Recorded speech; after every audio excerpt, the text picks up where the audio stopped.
Hello, Empowered Warriors. Welcome to episode 56. How did you like the month of May? Did you enjoy the fireside chats? Did you enjoy the extra episodes? I know that I truly enjoyed the fireside chats, so stay tuned. You may be seeing more of those on a semi-regular basis. So today I'm really looking forward to today's episode with special guest Saskia Bergmans Smith. You may remember Saskia from episode 48, and we decided that we enjoyed that episode so much that we wanted to perhaps make this a regular thing for me to have Saskia on the episode as a guest. So today we are going to be talking about the ins and outs of sleep, including just a ton of information on how you can have the best night's sleep of your life.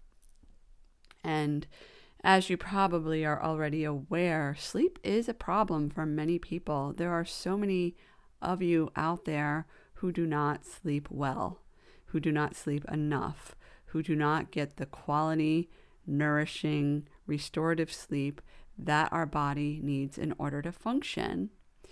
And if you're out there thinking, well, that's just the way that I am, I invite you to reconsider that statement and ask yourself, what am I gaining by believing that this is just the way I am? Because what you're actually saying is that you are not able to change.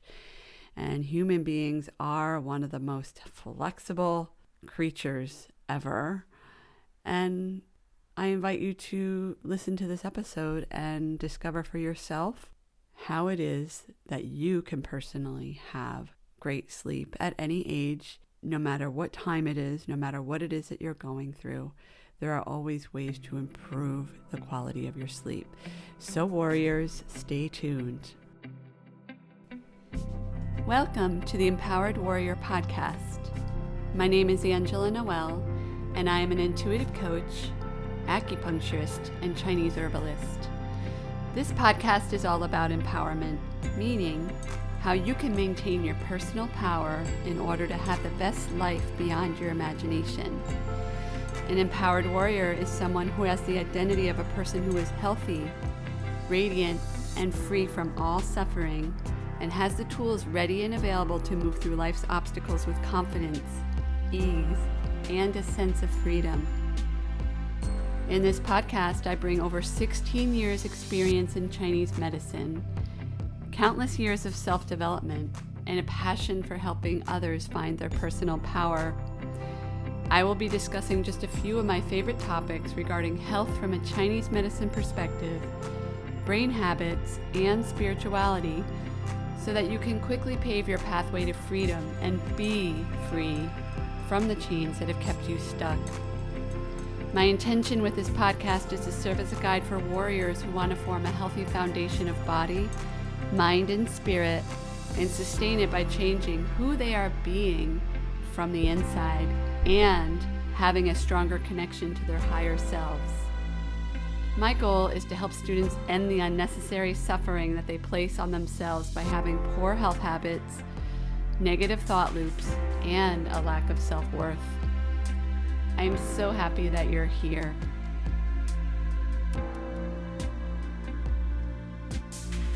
Hello, Empowered Warriors. Welcome to another episode of the Empowered Warrior Podcast.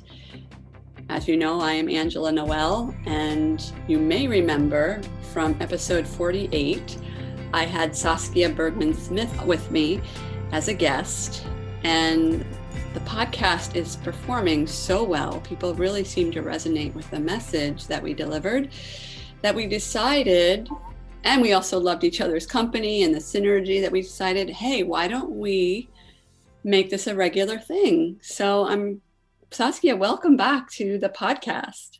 Hi, Angela. Thank you.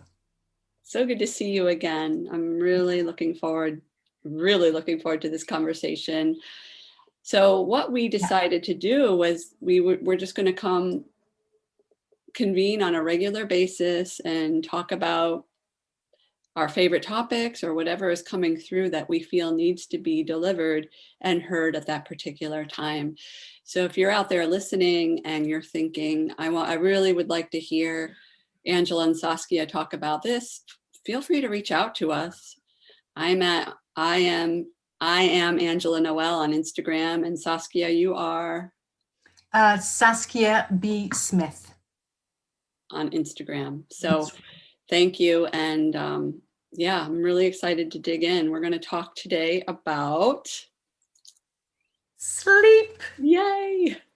Oh, we don't get enough, do we? No, as a society, as people, as one of the first things that we shortchange ourselves on.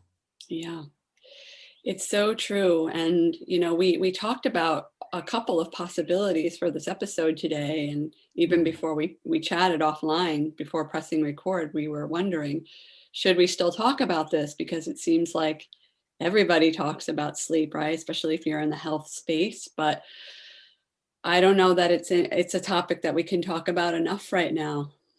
Right. Honestly. Right. It's so needed. Yeah. Yeah. Are you getting enough? What is the quality of your sleep? How are you preparing for sleep? These are all the things that Angela and I are going to discuss today. I nearly said tonight because we're talking about sleep, but no, I know. So yeah, and you know, before we go on, I want to mention something that I think is really important. And I've started to mention this more in other episodes, is, you know, we listen to podcasts. I do this also, usually on the go. And it's like, oh, that's great. That's such a great point, right? And then we often forget it. So if you are listening on the go, I know I listen in the car, I listen while I'm on hikes. I invite you to either take a screenshot. If you hear something, take a screenshot, do it safely if you're driving, obviously, or send yourself a voice memo to come back and listen to that point of the episode again when you can actually sit down and contemplate. Because really, the shifts and the changes happen with repetition and really allowing, in a world where we're so overstimulated with information, but to really allow that to come through 2-3 times, whatever you need. Get out your journal, contemplate in silence. So I feel that that's an important thing to mention, because so many of us need this information around sleep. And it's easy to just nod and be like, yeah, I get it. But to really know it is a different thing. Yeah, I often take note of the time in which I'm listening to a podcast where that I receive that gem, and either jot it down, but I do my utmost to go back to that point and revisit it, because you're absolutely right. That saturation, that reabsorption in mindful, present moment awareness is so critical. Yeah, it's so important. I'm really excited. So why don't we just dig into to our topic today, which is on sleep. And Saskia, would you like to take the floor and just talk about your perspectives first? Yeah, with pleasure. Guest first. So what springs to mind is the lead up to sleep, right? What time is it that you generally go to bed? Ideally, we want to turn off the television, dim the lights, slow down an hour to half an hour before bed, right?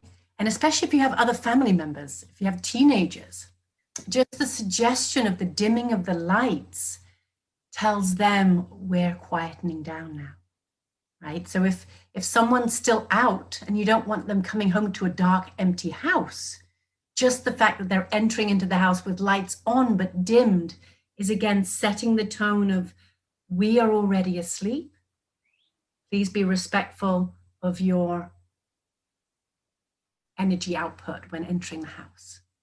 Right? So it sets the tone for the whole family members, or even just for yourself if you're living alone or the kids are already in bed. And it starts to shift the energy internally within you and within the house. Now, in saying that, no television in the bedroom. If you can consider that thought, because we want to consider that as sacred space. I recently heard a story about, a single father having the television in the kids' room because, as a single parent, it can be easy to have the TV in the kids' room because that's sort of, you're letting the TV parent them. But that's not optimal because what came to light was that the kids that were sharing the room, one woke up at 2 a.m. and said, "Oi, are you awake? Can we watch TV?" And they turned the TV on at 2 a.m. Fell asleep, and the other dozed in and out, but you don't really. So, taboo for children, but also for parents. It really is a sacred space. And to your point, I really, really loved actually what you said specifically about when you have kids at home or if you're expecting somebody late, dimming the lights. I don't know that a lot of people, maybe people do that subconsciously, but to actually make a conscious decision to do that and it's like a form of intention setting. You're setting the intention that the house is a quiet place right now. People are asleep. So I love that you said that. And also to your point about the TV, since we're talking about sleep, some of you might be thinking about the TV and thinking, well, I use the TV as my sleep aid. Right. Because I have trouble sleeping, or if I wake up in the middle of the night, people have different reasons for watching TV in their beds. Some people feel that it feels like they have a friend, right? If they live alone. And I totally get that. But the fact that if you are struggling with sleep and you're using the TV to help you sleep, that might be something to really look at, because you've probably heard, warriors who are listening, that the light that comes from our screens is not helpful to signify to the brain to go to sleep. So, and we're going to talk about some other tactics that are alternative to the TV and to screens. So we're not there yet, but we will get there. Right. And as Angela says, all of this is a practice. And when you are ready to make those changes, you will make them, and you will have the stamina, the bandwidth, the desire to maintain and sustain that change. Mm-hmm. So this may be an information gathering, and know that, we can be very easy to beat ourselves up about these. Why am I not sleeping better? Why am I not taking these tools in? And give yourself some loving compassion that everything has its time. And this may be a gathering of information time. And for some of you, this may be like, oh my God, that was gold dust. I'm using it. I'm running with it. This is it. Mm-hmm. So this is why we offer this, so that you can take what you need now. And as Angela wisely said, rewind it later and take in what you need later as well. And you can come back to this information. And there's, I just feel like it's time to really normalize, like this is foundational, right? But it's time to normalize prioritizing sleep, because in our very masculine culture, right? When we talk about masculine and feminine energies, that is just one other thing. I mean, I remember, I'll never forget this, I went on a Carnival cruise with my parents when I was in my 20s. And I don't know if you've been on a cruise, Saskia, but it's all about partying and keeping the guests awake as much as possible, at least the cruise that I went on. And their motto, I kid you not, was, "You can sleep when you're dead." Wow. And I was like, oh, even then, like, this was a long time ago then. I was like, no thanks. I'm going to my room. Right, but it's a vacation. You want to recharge, not leave depleted. Yeah. And I feel like that's the message. And of course, do you. But the fact that you're listening, warriors, tells me that there's something about what we're saying that is resonating. So, Yeah. okay. So Yeah. what else is on the list, Saskia? Well, I think the storytelling is helpful because it helps us to piece things together. So a story that just came to mind was a neighbor I had many years ago. Just in chatting, she had young kids like me at the time, and she would say, "Oh, but I go to bed at midnight every night." And I was like, "Ooh, how do you do that?" But then when I saw her in her interactions, I could see she did not have the bandwidth to hold space for her children because she was so tapped. Because going to bed at midnight was the norm, she wasn't aware of how it could be otherwise. Mm-hmm. Even if you think, "Oh, but I'm fine, I'm functioning." Try to look around in your life, in your day, and witness your ability to be patient, your ability to hold space for others, your ability to be patient and loving towards yourself. Because those are all, if we snap quickly, if we have quick judgmental responses, then there's a signal that we're fraying. That we're fraying at the edges. If we can't hold the bandwidth, if we can't have some stretch within our bandwidth. And because the mind is so slippery, our egoic mind can talk us in and out of so much. Yeah. But if we can begin to witness ourselves as if from outside a little more, we may be able to notice some chinks in the armor.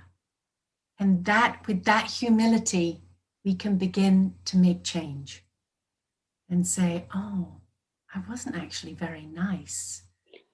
Maybe that's because I'm not being very patient with myself, and maybe because I'm just exhausted."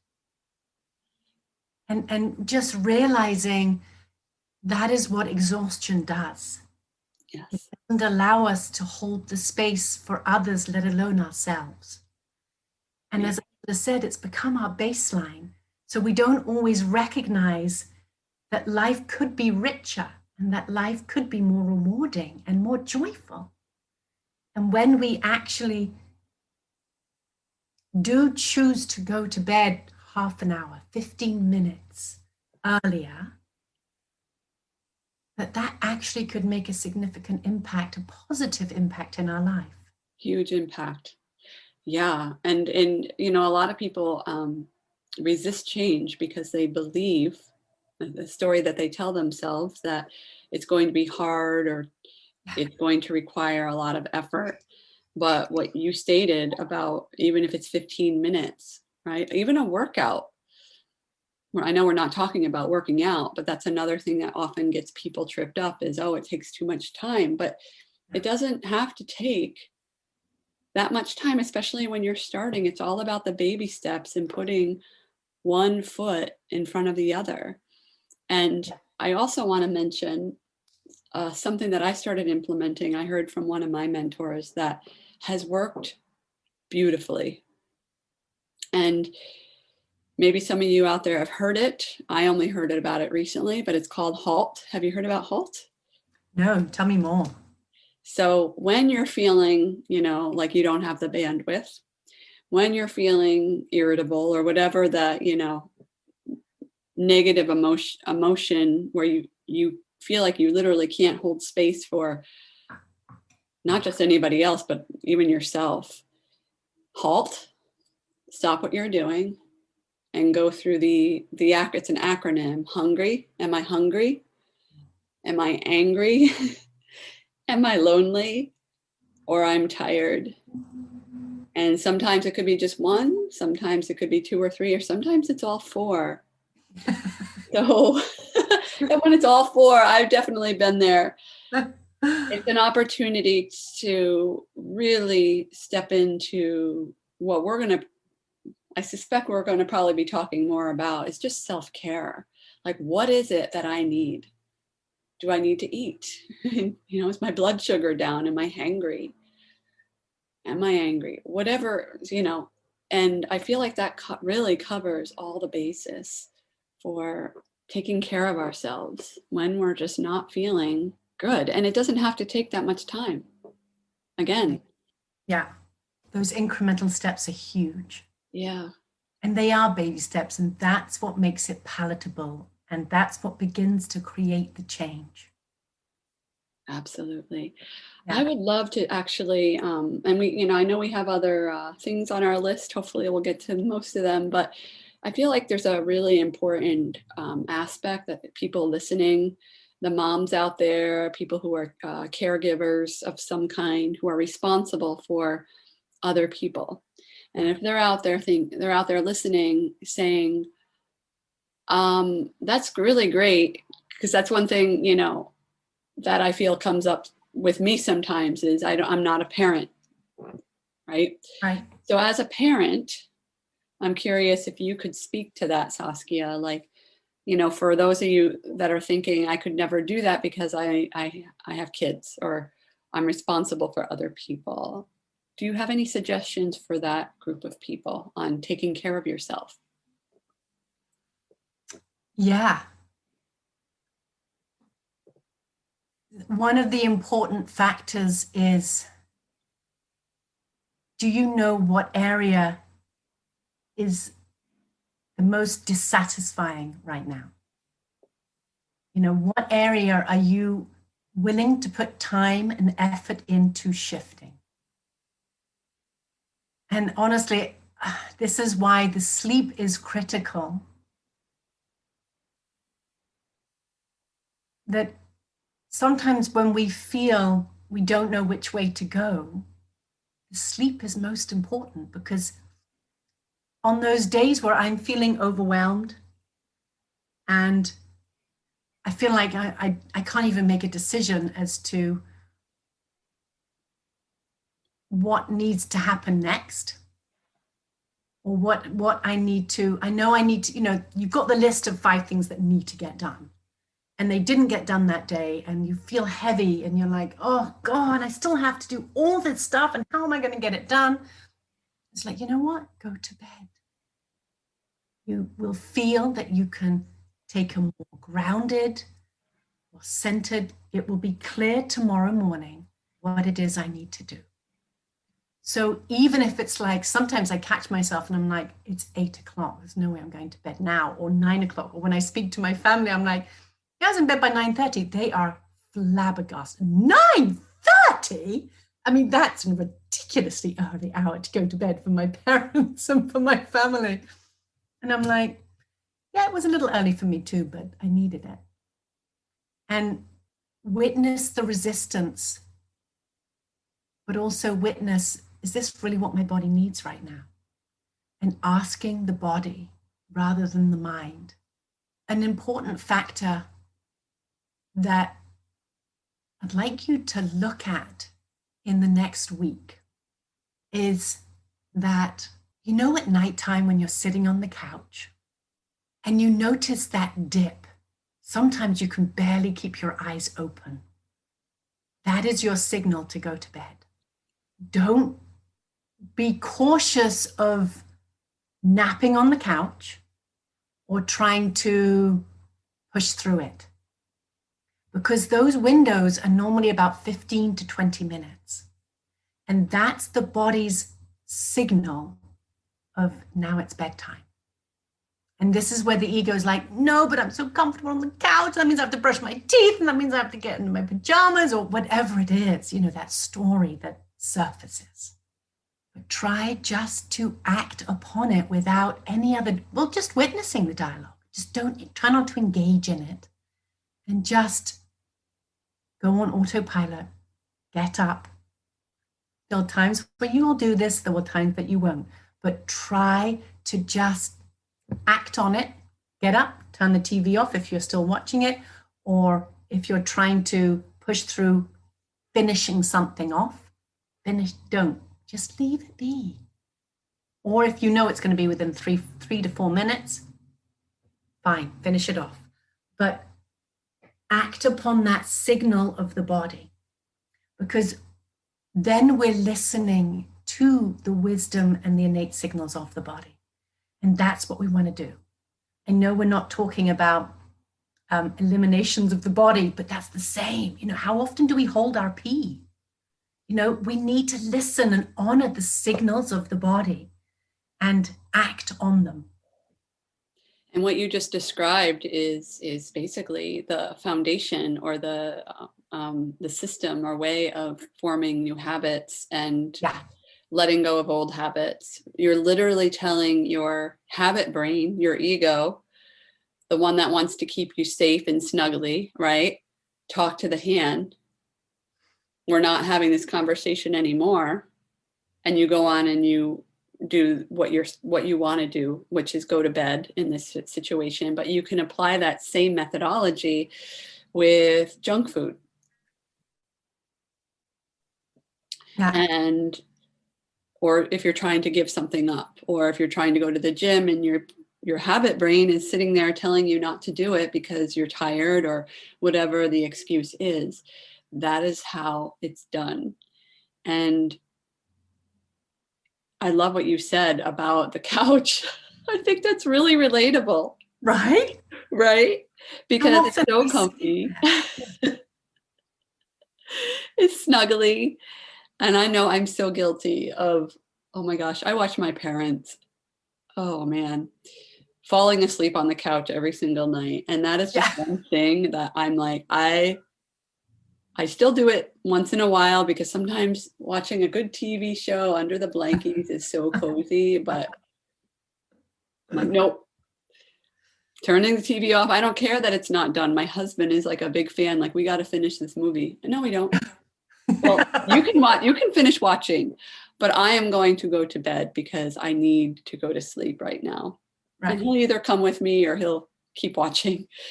But really, it's about setting boundaries. People think about boundary setting as if it always involves other people, but the real boundary setting starts with us first. Yes, it's a biggie. It's huge. Talk about that in another episode, won't we? I would love that.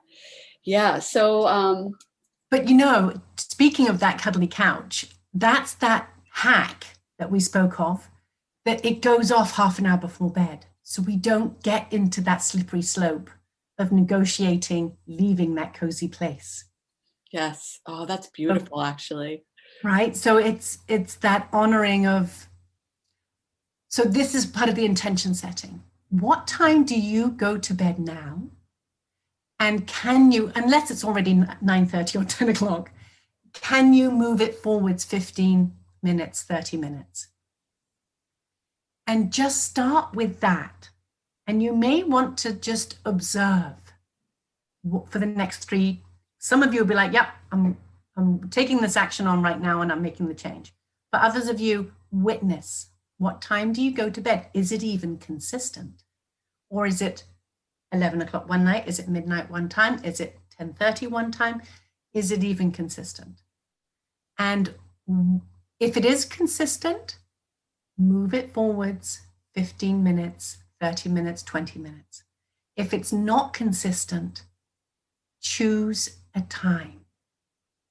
And if you can, have it be around 10 o'clock. So that, yeah. And if you do, and this is the other end of it, how do you feel in the morning? And how did that night's sleep affect you? Yeah. So sometimes it's the effect that you get in the morning that helps you to anchor in the action for the night before. Yes. And that's what you may need to lean on to say, no, but I felt really good that whole day or all morning. So therefore, I am going to go to bed at 10:30, 10 o'clock, 9:45, whatever it is. Yeah, I love how you said just using how you feel as your barometer too, because there might be people that are listening saying, I feel good during the day. I don't lose my patience with my kids. That is a good indicator. But I think what you said about consistency is really, really important. I know I'm going to listen to this again myself because Yeah. I could use some help in the consistency department. And Oh my God. and that's really something I've been working on refining myself. Yeah. And there have been waves. Last fall, I was so consistent on getting up on time, and I loved it. When the clocks changed, I had so much trouble getting out of bed, and I'm still refining going back to where I was because I loved it. So we do ebb and flow, but we are also capable of being consistent. And different body types, different constitutional types have greater ease in finding that consistency. But no matter what your body type is and what your personal character is, the body thrives on routine. And the mind actually thrives. The mind is like, no, I need freedom. I need to be able to do what I want when I want. But the mind actually does thrive more when it's on a routine on the foundational stuff like sleep, food, eat, rest. Absolutely. So what about, Saskia? I would love to talk about for those people out there that have sleep disturbances, either they are unable to fall asleep or they wake up in the middle of the night and they're struggling with that aspect. I would love to talk about some of the things that maybe you have tried or you work on with your clients or with your yoga students that you have found successful. Yeah. And I do this with my kids too. With my kids, I sit next to the bed, and sometimes I place my hand either on, sometimes on the front of the heart or the back of the heart. And I just hold it really steady and still, because children can be very fidgety, especially at bedtime. So just having that grounding, and I make sure that I'm comfortable and in a comfortable position, and my energy is grounded. My breath is steady. And then I let my hand rest on their back or on their front, depending on where they're facing me.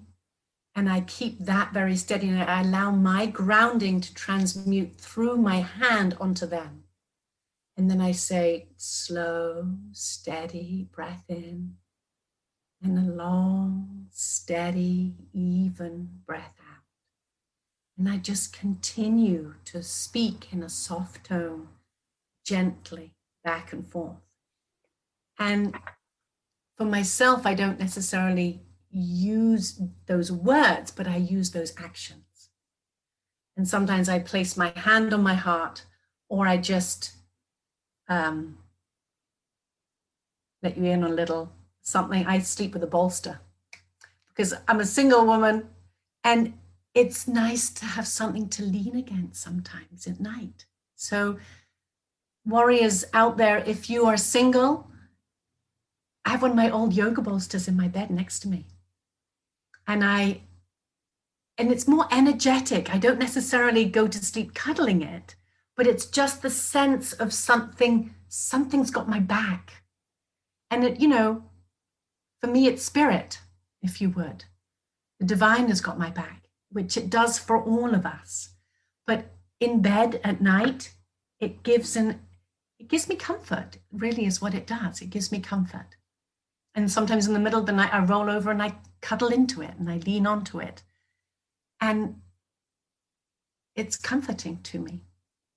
And in the winter, hot water bottle. Yes. There have been nights where I've crawled into bed and I catch myself giggling away because it gives me such pleasure to have this warm hot water bottle on me, but also that I get to lie on the warm patch that it's left. And it makes me really giddish and, giggly. Very soothing. very soothing. It Yeah. is. And then And if the feet are cold, you can do that too with yourself. So when you mention the hand on your chest, for many people, putting your hand on your heart chakra, is very, very soothing. yeah, So I love that. yeah. And I know, I think we discussed earlier too, the weighted blanket. Do you use a weighted blanket? You know, by chance, I ordered one. I saw it on sale. You know, on Facebook, they sometimes have adverts, and closing down sale, and I ordered one by chance right before the pandemic, and it was actually a godsend. Now, Mm-hmm. on the websites, you do want to do the math for your body weight to know how heavy the blanket needs to be, because I've heard of people getting weighted blankets and they're like, it's too heavy. I feel like I'm suffocating.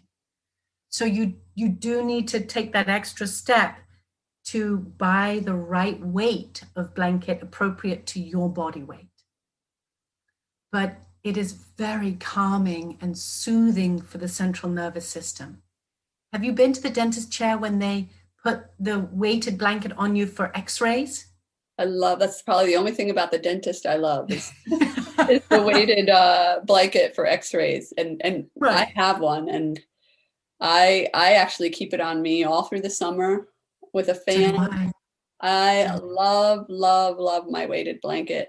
Yeah. And yeah. Great when anxiety is high. It's great for super sensitive children. Mm, A lighter weight for children who have sensory, autistic children, kids. It's very calming and it makes them feel safe. yeah. Yeah. And us as adults, it helps us to feel safe. And that's what allows us to have a better night's sleep. That's wonderful. Yeah. Innate feeling of safety within. Yeah. Another tip, which Yeah. from one of my mentors. Oh, I forgot to ask my family members. I gave each of my family members for Christmas. I think they just laughed at me like, oh, there's another Saskia thing. But it's tape. Do you know the medical tape? And Every night I do it. do you really? Yeah. Explain it, Angela. To me. Mouth taping. Mouth taping. So I had a dentist, actually. I used to go to a holistic dentist, and now I have a different holistic dentist. But my first dentist, and I feel like this is such an important thing so I'm going to kind of tell the backstory. Yeah. Because a lot of people, I think some people know about it. It's becoming more common, but Good. for a lot of people, it might still be weird. So my dentist, I had talked to her about getting braces on my teeth again, because I had braces as a kid. My teeth have kind of moved again. And she did a few tests, and she's like, you tongue thrush. She's like, you tongue thrush. And are you a mouth breather? And I was like, yeah, I think I probably am. I know I wake up, I would wake up in the morning feeling really dry, because I had an orthodontist tell me this, that my mouth is just, my teeth and my mouth are not synchronized together. So she suggested a few things, that I, do therapy to help my, breathing and my tongue. So it doesn't like push against my teeth, because the tongue was doing, there was literally no room for my tongue, and it was causing problems with my bite and everything else. This is a fascinating subject, so I don't want to get too tangential on this. So one thing she suggested, though, is that you can start mouth taping. And I was like, my first reaction, my gut reaction was like, oh man, that sounds horrible, suffocating. I don't know that I could breathe through I don't think I could breathe through my nose every single night. Oh, yeah. So that, I don't know, 2 years or something went by where I didn't do anything about it. But what I was noticing, and this is going to be one of those, like, you can't make this up, okay? But I was starting to feel like I was looking in the mirror, and I have a long, thinner face to begin with, but I was looking in the mirror, and I was like, man, my face is changing. Like, I'm becoming like one of those ladies with a really long, skinny face. And so I started doing some research on it. And then around the same time, I went to this like webinar that was held by a dentist, somebody that I knew, a different dentist. And she was talking about the parallels between sleep and mouth breathing and actually like health problems that come from not breathing through your nose. And you might know this because of yoga, right? Yeah. And then I read the book Breathe. Oh, yes. Which is a breath or breathe. It's a yellow book. And I was like, that's it. I'm mouth taping and I'm going to do everything that I can to correct this problem. Good. And Saskia, I kid you not. Okay. My face looks different since I've been mouth taping every single night. Interesting. And also I've been correcting the swallowing and the pressing the tongue again, the thrushing of the tongue against the teeth. So my face looks different. And if you think about it, like if you think about kids, and this is very related to sleep because mouth breathing can affect your quality of sleep. So I feel like we should really talk about this. Yes. But, when you think about like kids' faces, right? Like this is a problem that is starting to really get addressed in pediatrics, where, tongue tie and all those other things, but also mouth breathing. And if you look at kids that mouth breathe, I feel like now I can tell because of the shape of their face, because of the way their teeth look, and kids that are able to breathe through their nose. So for the warriors listening, if you suspect you're a mouth breather or your kid is a mouth breather, it is, this is not my area of expertise, but it is 100% something that I firmly believe that you should take action on and go to a specialist and get that fixed, because it can be life-changing for your quality of sleep, for the shape, for the aesthetics, whatever your motivation is. Yeah. And once in a while, I rip the tape off in my sleep because, allergies or whatever, like sometimes it's just stuffy in the room or whatever. But for the most of the time, it stays on. And it's amazing. As soon as that tape goes on, the brain knows, breathe through your nose. There's no problems. It's really miraculous. So, and it's been a game changer. So for those listening, I highly recommend. And what you buy is the micropore. It's just the regular micropore tape. It's made out of paper. It's easy to get on and off. And I recommend just going very gradual and, maybe doing like a little piece in the beginning just to purse your lips and then graduate. Like I now put 3 pieces on my mouth every night to make sure. And how does it work for men with facial hair? Do you know? Oh, that's why I was going to ask my family, but I forgot to reach out to them. I've never thought of that before. I guess you can try it and see if it stays on. Or right, exactly.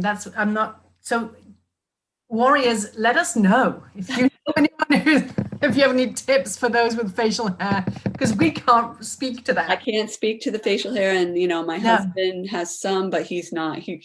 I do so many weird, air quote, weird things that he's like, yeah, whatever, but I'm not doing that. Yeah. I know. I had to warn. I didn't warn. I had let my daughters know because I'm like, they still came into the room at night. And I was like, goodness, that could look a bit scary if you suddenly in the room in the middle of the night with your mother with this stuff on her face. So I did forewarn. And my eldest did say, I want to try it. And she did sleep also with it, but they are generally nose breathers anyway. Oh, that's great. Yeah. Talk about breathing through the mouth means we breathe thoracically. We breathe into the chest. When we breathe into the chest solely, we stress the heart, amplify the central nervous system, we bring ourselves into fight or flight. If we're aware of it or not, that is what is being activated. Yes. Right? When we cultivate breathing in and out through the nose, the breath is able to occupy more of the lungs, draw deeper down into the lungs and the diaphragm. And we're allowing the breath to inhabit the body more fully. And hence we calm the central nervous system, right? Yes. And there's so much more neurologically that happens, but that's the foundation. And goodness, we can imagine just by hearing that, we have that greater understanding of how it improves the quality of our sleep. Yeah. Because Makes perfect sense.